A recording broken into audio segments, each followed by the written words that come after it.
Welcome back to the Word on Fire Show. I'm Dr. Matthew Petrusik, Senior Director of the Word on Fire Institute and the host of the Word on Fire Show. Thank you for joining us. Today we're bringing you the first half of an hour-long conversation between Dr. Tod Worner and Bishop Robert Barron. In addition to practicing internal medicine as a physician, Dr. Tod, as we call him around here, is also the editor-in-chief of the Word on Fire Institute's Evangelization and Culture Journal. He also hosts the Evangelization and Culture podcast from the Word on Fire Institute. In this conversation, the two men discuss the meaning of beauty and its place in our lives. Is it subjective? Where does it sit amongst the other transcendentals, goodness and truth? Here to discuss these things with Dr. Tod Worner is Bishop Robert Barron.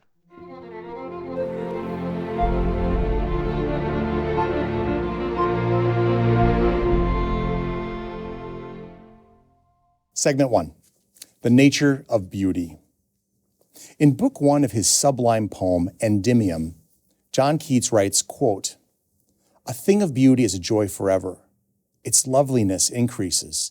It will never pass into nothingness, but still will keep a bower quiet for us and a sleep full of sweet dreams and health and quiet breathing.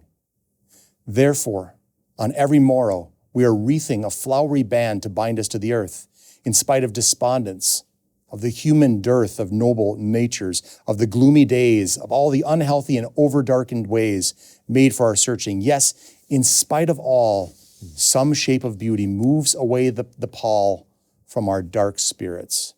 Close quote. So Bishop Barron, John Keats. Not bad, huh? Not bad, right? I'm working on it on the side, but I'm not coming anywhere near that. John Keats is really saying something about beauty. He's saying it is lovely, it is eternal, and it comforts us in spite of our over-darkened ways. But what Keats doesn't say is what exactly beauty is. So let's just start this conversation about beauty as how would you define beauty? I've always followed Thomas Aquinas, and I like the objectivity and the rationality of his definition. So Thomas says the beautiful occurs at the intersection of three things. In his Latin, integritas, consonantia, and claritas. You might render them as wholeness, harmony, and radiance. When those three things come together, we say, that's beautiful. Integritas, it exists as one thing. It's all the parts contribute to a unity. Consonantia, the parts are in harmonic relationship to each other. Claritas is in some ways the most elusive, but the most interesting. It means literally like light or shine or splendor. And in some texts, Aquinas will even say, like bright color. We tend to say, that's beautiful, you know.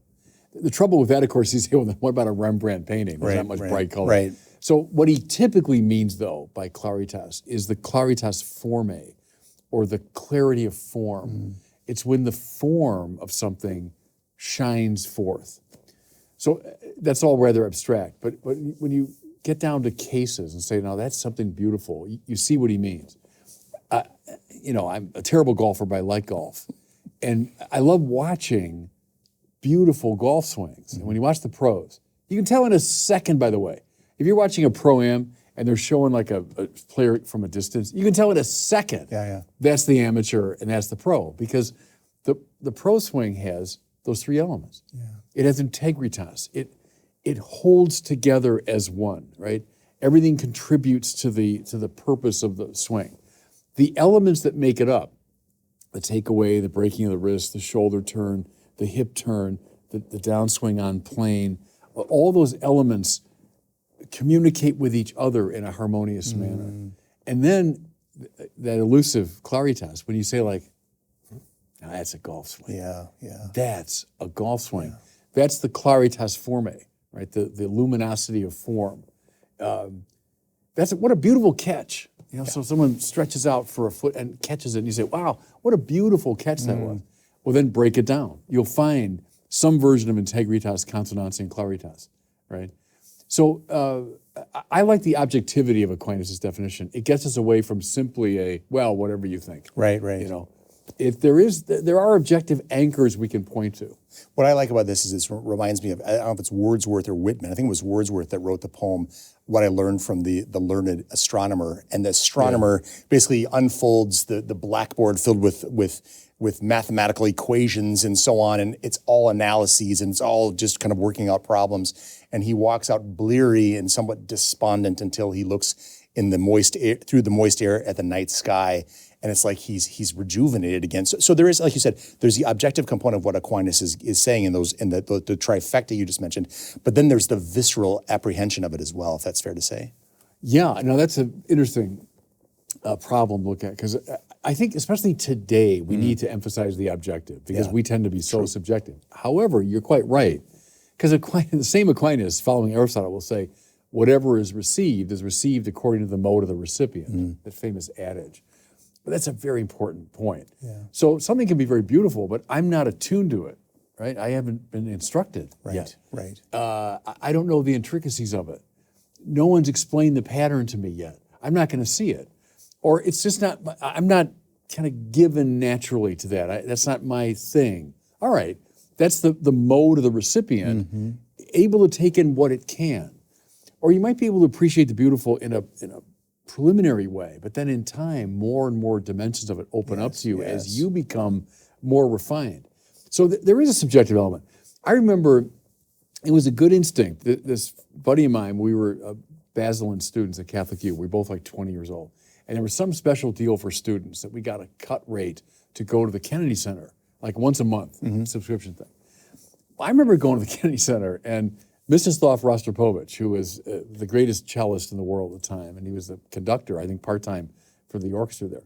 He would perform regularly. I'm 20 years old. What do I know about classical music? But I would go, and I didn't really get it. And look, I was raised on rock and roll, and rock and roll can be very beautiful too, but that's what I knew was like pop music. And to sit there at the Kennedy Center, age 20, and Rostropovich is playing some high-level classical piece. Yeah. I didn't get it, and I would get distracted, and where are the drums and the rhythm guitar, and But thank God, by a good instinct, I went there, and it began my education in classical music. And then I'd buy a record. Oh, I heard that. I'm going to go buy that record. Record in those days, the big vinyl. And I started listening, and so then I was able to take in more and more of classical music. When in the beginning, the temptation would be to say, oh, I don't like that. Yep. It's not my thing. I don't like that. Okay, fair enough. You don't like it. Because maybe you're incapable of it. You don't get the integritas, consonantia, and claritas of that. But you will in time if you're properly trained. This is, I know we've talked about this story before.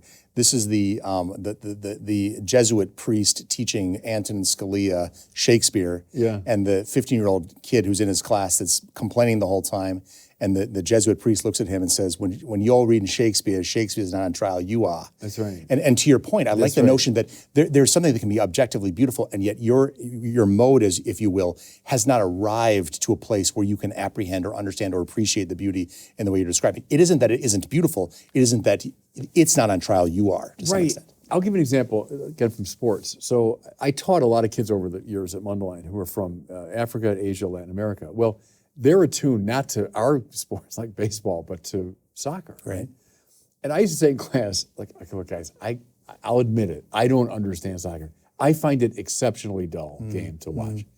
Well, they'd react, of course, and they'd say, dull. What about baseball? I said, oh, baseball. And I meant it. Baseball's brilliant. Baseball's wonderful, and there's so much to see.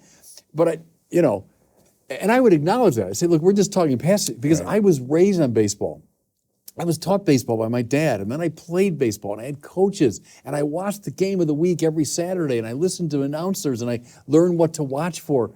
And I said, I admit it, with soccer, I don't know. To me, it's the field's too big, and the ball just goes over there, and there's no scoring, and they would say, oh, no, but you got to watch for, Yeah. I said, I know, I get it. You were raised in that sport, so you can appreciate its beauty in a way that I can't. Right. So Bishop, truth, goodness, and beauty are considered transcendentals. Yeah. So what is a transcendental, and why does beauty qualify for being deemed as such? Yeah, it's a very important theme in classical philosophy. It just means it's something that applies to being as such, so it transcends any particularity. So this thing is, you are, the chair is, God is. So they would all have those qualities, right, of goodness, truth, and beauty. They would transcend any categorical or particular dimension. They apply to being as such. That's why they're transcendental. All being is true, meaning it has some intelligibility that will appeal to the inquiring mind. Aquinas will say that form, so call it structure or intelligibility, form is the bearer of esse. It's a very interesting observation that form makes something to be. See, that exists only because it's matter in this intelligible form, right? And so, therefore, anything that is, from a little tiny insect to a molecule to God, whatever is true because it has objective intelligibility that appeals to the subjective intellect. Secondly, whatever is good because it appeals to the will. There's something in whatever is, the will recognizes something desirable. I want union with that. I want to be one with that thing and understand it better. And Thomas will say that the good is simply being apprehended as desirable. Once you make that move, the will is awakened. See, it's very interesting. That's the goodness as such awakens the will. Okay, so truth, goodness, and then finally beauty. Whatever is splendid in some way. And now we go back to our three elements. But whatever is shines forth with an attractive splendor. Let's put it that way. Now, I'm with D.C. Schindler here, who was once in this room. We had a wonderful conversation. He says that of the three, beauty is maybe the first. Now, why? Because it's so visceral. It's what we first notice. And only, see, when something gets your attention as beautiful, do you then say, oh, and my mind appreciates the form, the intelligibility of it, it's true, and my will now has an appetite for it, it's good. But the first move is, it's got to get your attention. That's why Balthasar, of course, whom Schindler's relying on there, says it's the smile of the mother that awakens a child to being. And it's such a peculiar statement, but I think it's dead right. The older I get, the more I think it's right. In other words, take a little baby, and the little baby is looking up into the face of his mother, and the mother smiles. Well, what does the baby recognize? Something beautiful. And that opens the baby to being. Right, to the world. And the world not as something threatening, but as something enticing to the mind and to the will. But what came first was the beautiful. The beautiful came first. And there's a lot to that. I think when, like, a parent says, hey, look at that, to a baby, look at that. And only when you look at it, and that now, do you understand what that thing is all about? And you see how good that thing is? But what came first was look. You know? And that's the subjective state corresponding to the objective splendor. That's why the beautiful maybe comes first. And we're going to talk as we go along about leading with beauty, also beauty as the arrowhead of evangelization. But I know this is the beginnings, the intimations of that kind of concept also. Bishop, a forgotten architect of England's sublime Glastonbury Abbey remarked, quote, "I wish to create a church so beautiful that it would move even the hardest heart to prayer," close quote. There is something visceral about beauty that moves us at our deepest, even subconscious level. Notwithstanding the objectivity of beauty, what is it about the beautiful that tingles the spine, quickens the heart, takes the breath away? It's just what we were talking about. And I go back here all the time to James Joyce and The Portrait of the Artist, that famous scene where he describes the woman standing out in the surf. And it's actually the woman that he married, Nora Barnacle, but it's fictionalized in that book. But he looks at her, and it's brilliantly done because he's articulating the three elements of the beautiful. He sees her silhouetted by the sea. Bob Dylan, by the way, picks up that line. That's a Tambourine Man, silhouetted by the sea. Because only when it's silhouetted could he see her as one, right? Integritas. Then what he does in that description is her hair and her face and her shoulders and her hips and the way the seaweed winds around her leg. And he describes all the elements that makes her up. Consonancia, right? And then she turns to him, and he says, in quiet sufferance of his gaze. It's very interesting because that's hey, look, she suffers his gaze. She allows herself to be seen.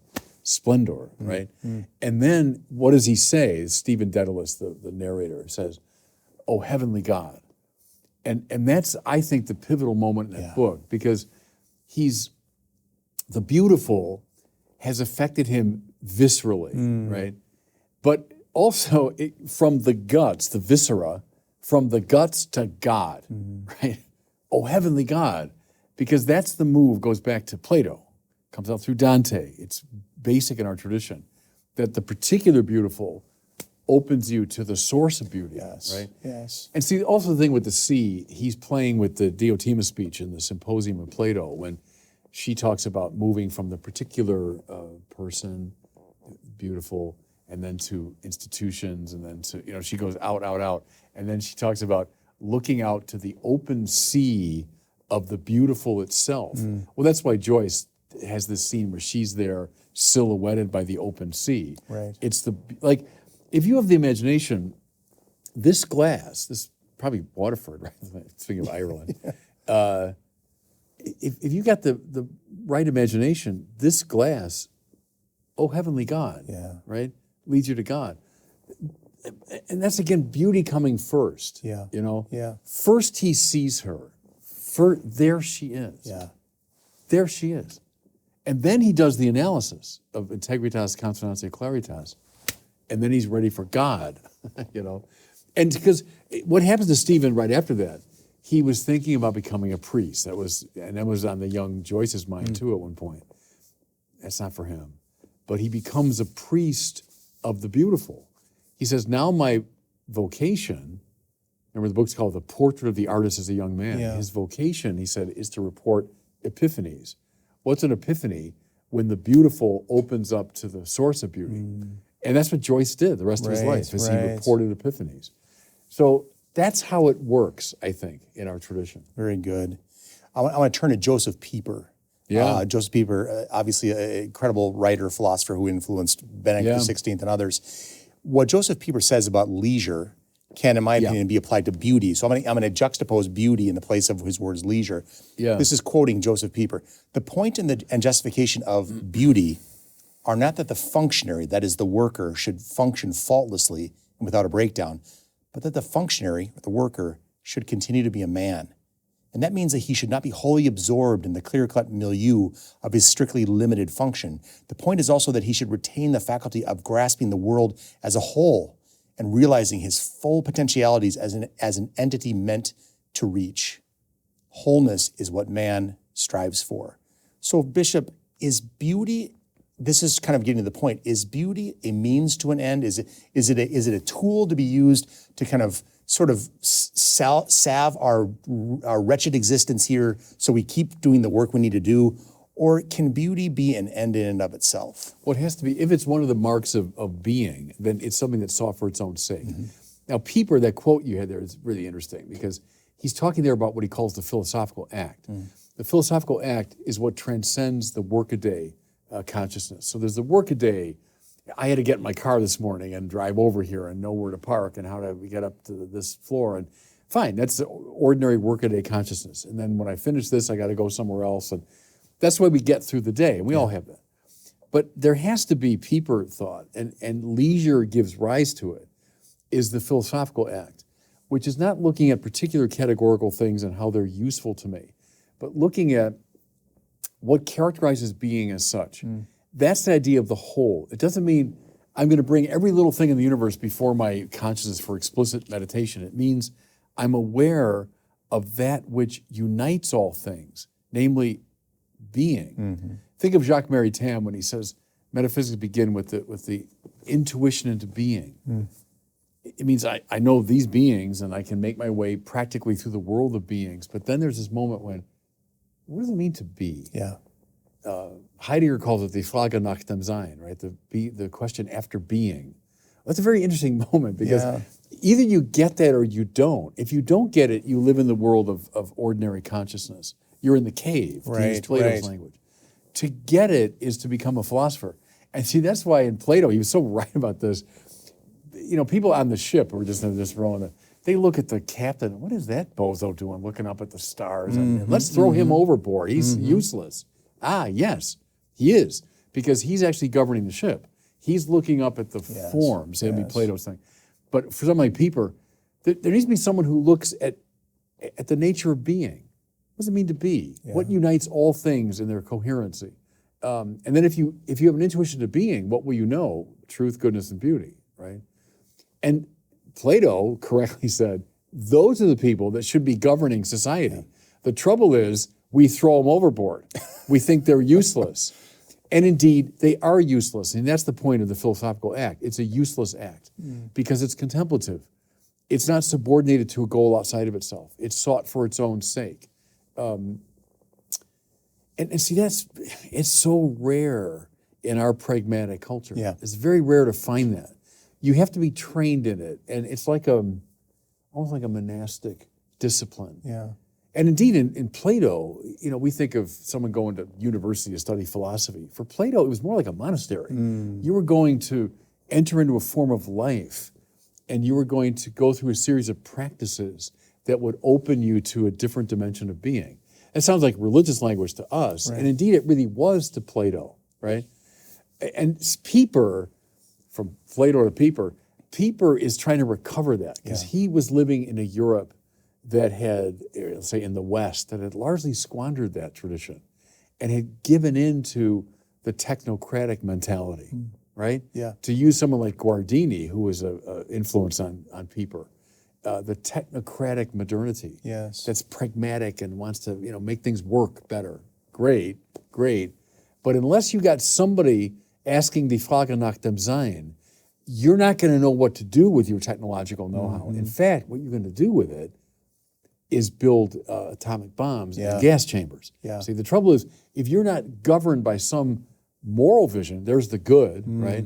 Some epistemological vision, the true, some aesthetic vision, the beautiful, you're going to make a very ugly, dangerous society. That, to me, is a very relevant critique even today. You know what's interesting is, especially with Pope Leo XIV, I've been recently wrote something with respect to something that George Bernanot wrote after World War II.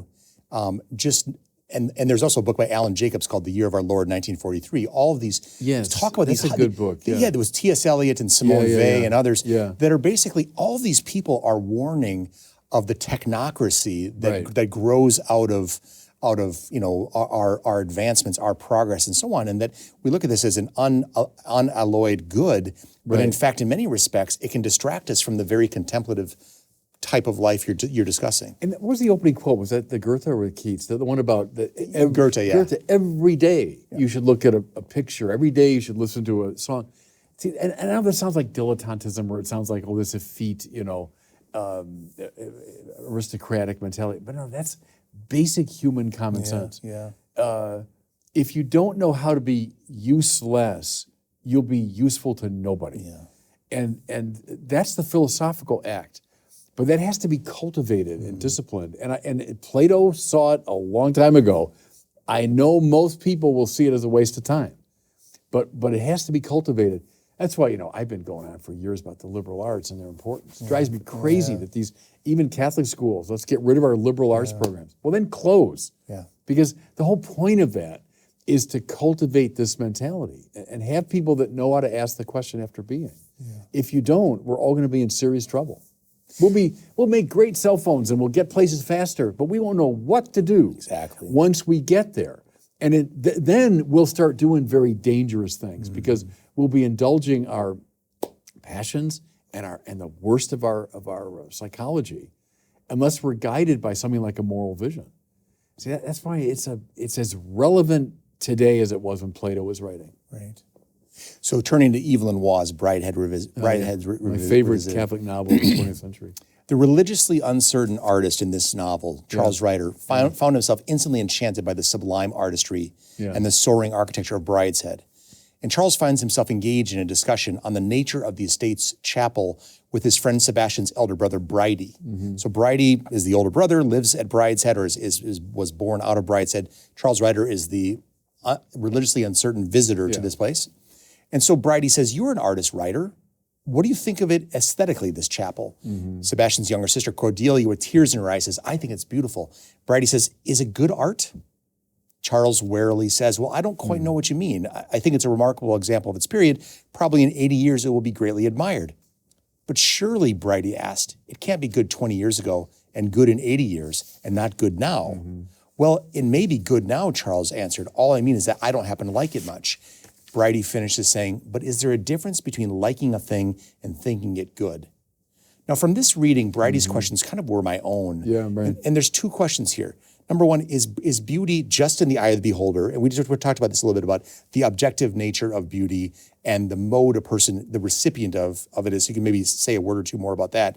And secondly, can something be beautiful today and not tomorrow? Is beauty ephemeral or is it eternal? Yeah, no, again, we're playing on that objective-subjective divide a bit there. But it's a very interesting conversation, isn't it? Because, and Wall was so good on so many levels in that book, but one of them is, Bride's head, the manor house, is symbolic of the church, I think. Christ is head of his bride, the church, and all that. And Ryder is, as you say, the sort of agnostic outsider. He's attracted to his friend Sebastian, of course, interesting name there, who brings him to Bride's head. And Charles he's taken by the gorgeous beauty of the architecture. That's a particular chapel inside they're talking about. But the first thing that starts leading him toward the church is the beauty of the church. And only in time in that book does he come to, I'd say, the goodness and the truth of the church. But it begins with the beautiful there. But that discussion is very interesting to me, because I think it's okay to say, that's objectively beautiful. It's not quite my thing. And that's okay. Meaning, whatever. I'm not disposed to it properly, or even, I just like other things better. Yeah. It's like taste in music. You can say, sure, I admire that piece of music. I understand it's good. It's not really my thing. There could be all kinds of subjective reasons for that, right? Or it could be, I'll take an example of my own life. So my parents, I always think of there's a watershed in the 20th century, which is like Elvis, like the late 50s, that just really divides people. So my parents were clearly on the pre-Elvis side of the divide. So my mother loved music. My father really didn't. My mother loved music, but it was big band, and it was Frank Sinatra, and it was that world. Right. Well, I grew up on the other side of the Elvis divide, and I'm with the Beatles and the Stones and the Who and Van Morrison, and like when I was a kid, Sinatra, no idea. I mean, to me, it was like, oh, come on. And I remember, like, as a kid watching the Ed Sullivan Show, my mother was like, Judy Garland is in it. She's singing. And I'm like, Judy Garland, you'll bore me to tears with Judy Garland. Well, look, I was completely non-disposed to it at that point. Later in life, so when I'm in my late 20s, I remember, I forget how it happened, but somehow a Sinatra record comes into my life. And I was just ready for it. Yeah. I was ready for it. And it was like, I've never heard a voice like that. Because rock and roll voices, some of them are quite fine, but mostly it's like screaming. Yeah. Because it's not the voice so much, it's the rhythm. It's the Right. But then Sinatra, and he sounds like a cello, and like what? And then the phrasing and the expressiveness, and then those big band arrangements, which are like really almost symphonic, some of them, It was like, it just blew my mind open. Okay, I was ready. I was ready. But, when I was 22, I guess, my mom likes him, and I guess he's great, but I don't get it. So I get that in that conversation with Bridie here of like, I'm just maybe not ready. It's not my thing. But that doesn't really tell against the objectivity of it. Right. Sinatra was always wonderful, even when I was clueless about Sinatra. Just as Rostropovich is wonderful when I was a 20-year-old clueless about classical music. So that's okay. That's the subjective, objective thing. But here's the point. The point is, don't surrender, and boy, do we have it today in spades. Don't surrender to this, lordship of autonomy. It's all about your subjectivity. No, train subjectivity. Take subjectivity and introduce it to the world of objective value. Right. And teach someone what to love. Think of Augustine. It's all about love. It's the direction of our loves. What do you love? Well, A little baby loves certain things, but then you want to move the baby to higher and higher types of love, right? The trouble now, we're stuck at baby consciousness, like, oh no, whatever you want, whatever you want. Yeah. And that's bad for babies, by the way. Any parent, oh, whatever you want, give me a break. No, you want to direct love in the right way. So bring the subjective, which is kind of this, tabula rasa, bring it into line with objective value. Tell someone why that chapel at Bryce, tell why it is so beautiful. It was a Baroque chapel, I remember, in the book. And I'm a Gothic guy. I was sort of trained on Gothic, and I first got into it through Gothic. And to this day, I much prefer it to the Baroque. But I remember the day when, this is years ago, someone began explaining Baroque to me. Like, oh, okay. All right. Now I still prefer Notre Dame to St. Peter's. Sure. I do. And there's all kinds of reasons for that. I prefer it. I can appreciate the objective beauty of both, And it was helpful when someone explained to me, here's how Baroque works. Or I remember Cardinal George years ago, when he was a younger man, and someone showed him Caravaggio's famous conversion of Paul, where Paul's on the ground with his arms up in the air. But there's the composition is dominated by the horse. Yeah. In fact, the back end of the horse. Yeah. And the horse is looking around like this to Paul, right? Yeah. And the cardinal said, he told his friend, he said, it's all horse. I don't get it. And then his friend, who was a Caravaggio man, began to explain the play of light and dark and the way the composition was. And then I think, from a spiritual standpoint, the dominance of the horse is very important. That Paul was on that horse, moving, and then he's knocked off of it, and he realizes he's been a bit of a horse's ass. Yeah. I was waiting for that. No, but it's true. It dominates the composition. Yep. And then he is there blinded on the ground. Right. So in other words, my point is, all of that's going on, I think, in that Caravaggio painting. But you need someone to help you see it. Yeah. And then open up your consciousness in that direction. I'll just say this briefly. When I'm teaching medical students and residents, I bring in literature, Dostoevsky, Jane Austen, Shakespeare. And I always kid and say, how many of you read Hamlet in 9th grade or Romeo and Juliet? Everybody raised their hand, and I said, well, that means you didn't really read it. Right. And I tease because they do need some exposure, but the problem is so many people they find a distaste, like you said. They're not in the mode where they appreciate the objective goodness or beauty of it, and they never come back to it again. Right. And if somebody saying to you, listen, don't walk away, trust me on this, come back at it later on with more experience, more insight, more maturity, and to your point, I think you said it before, you kind of can arrive. But only if you come back to it at a later stage. You need mentors. You need mentors. Like my dad teaching me baseball. Do you see that? See what he did there? See that double play? Yeah. You see how he flipped to the. That's how it happens. Or I told this story recently about my little league coach. All right, boys, get down on the ground. I want you to feel the infield. I want you to.